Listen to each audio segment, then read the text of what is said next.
Assalamu alaikum. Hello friends, how are you? Welcome back to our new video. In this video, I am going to show you how to change color of last page in Word. Let's get started.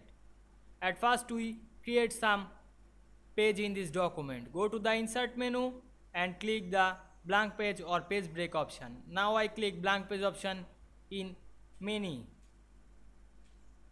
Then zoom out this document to see the all page. Now we can see here many page inserted. We change the color of last page, click the last page and go to the insert menu, then create a text box. Now I choose the draw text box option and draw a text box in the last page.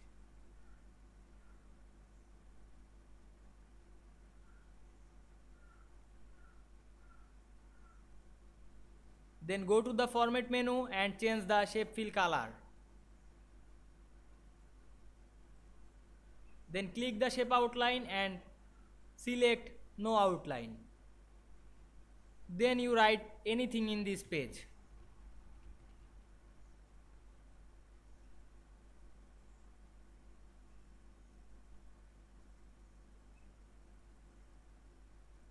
I hope you enjoyed the video. Please like, comment, share and subscribe my YouTube channel.